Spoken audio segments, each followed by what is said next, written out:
తర్వాత ఒలికలపూడి శ్రీనివాస్ గారు.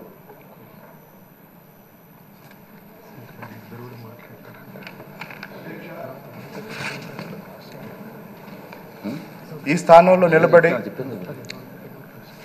మీలాంటి అనుభవజ్ఞుణ్ణి అధ్యక్షాన్ని సంబోధించే అవకాశం నాకు ఇచ్చిన మా నాయకుడు చంద్రబాబు నాయుడు గారికి ముందుగా కృతజ్ఞతలు తెలియజేస్తూ,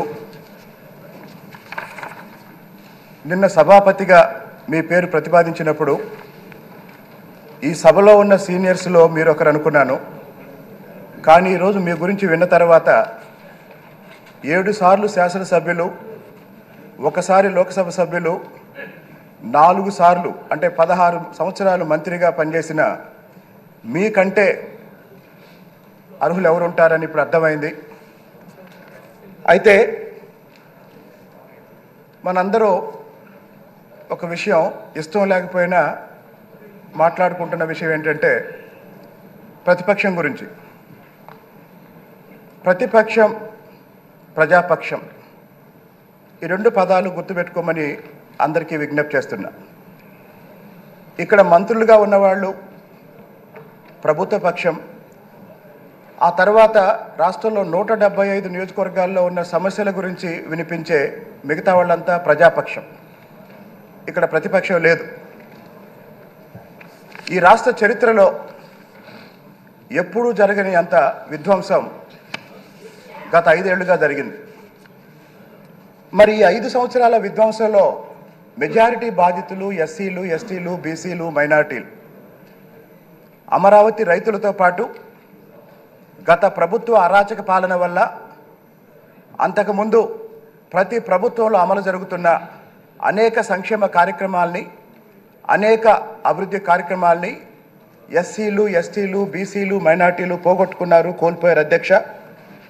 అలాగే గత ప్రభుత్వ విధానాల వల్ల గ్రామీణ అభివృద్ధి అనేది పూర్తిగా నిర్లక్ష్యం చేయబడింది. నాలాంటి పూర్తిగా గ్రామీణ ప్రాంతం నుంచి వచ్చిన శాసనసభ్యులు, మా తిరువూరు నియోజకవర్గం పూర్తిగా గ్రామీణ నియోజకవర్గం, వ్యవసాయప్రదమైన నియోజకవర్గం. మరి ఏ ఊరు చూసినా రోడ్లు లేవు, డ్రైనేజీ లేవు, నీళ్లు లేవు. గత 5 ఏళ్లుగా ఈ ప్రభుత్వం అందరినీ నిర్లక్ష్యం చేసింది. మరి ఈ నేపథ్యంలో రాబోయే రోజుల్లో మాలాంటి శాసనసభ్యులు మా సమస్యల గురించి, మా ఎస్సీ, ఎస్టీ, బీసీ, మైనార్టీల హక్కుల గురించి మాట్లాడే అవకాశం మీరు కల్పిస్తారని, అలాగే ఇక్కడున్న మెజారిటీ కొత్త సభ్యులకి శాసన వ్యవస్థ మీద, అలాగే పరిపాలనా వ్యవస్థ మీద అవగాహన రావటం కోసం గత 5 సంవత్సరాల విధ్వంసం మీద, వివిధ రంగాల్లో జరిగిన విధ్వంసం మీద భవిష్యత్తులో అనేక క్యాబినెట్ సబ్ కమిటీలు ఏర్పాటు చేస్తారు. అలాగనే కొన్ని కీలకమైన అంశాల మీద హౌస్ కమిటీలు కూడా రాబోతాయి.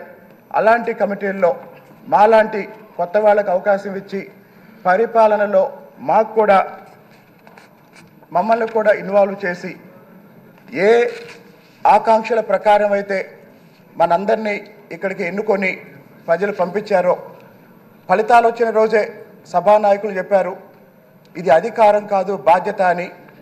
ఆ బాధ్యతతోనే నిన్నైనా భవిష్యత్తులోనైనా ఇక్కడున్న సభ్యులందరం ప్రవర్తిస్తామని మీ దృష్టికి తీసుకొస్తూ, నర్సీపట్నం నాయకుడు నవ్యాంధ్ర శాసన సభాపతి అయినందుకు మరొకసారి హృదయపూర్వకంగా మా తిరువూరు నియోజకవర్గ ప్రజల తరపున అభినందనలు తెలియజేస్తున్నాను.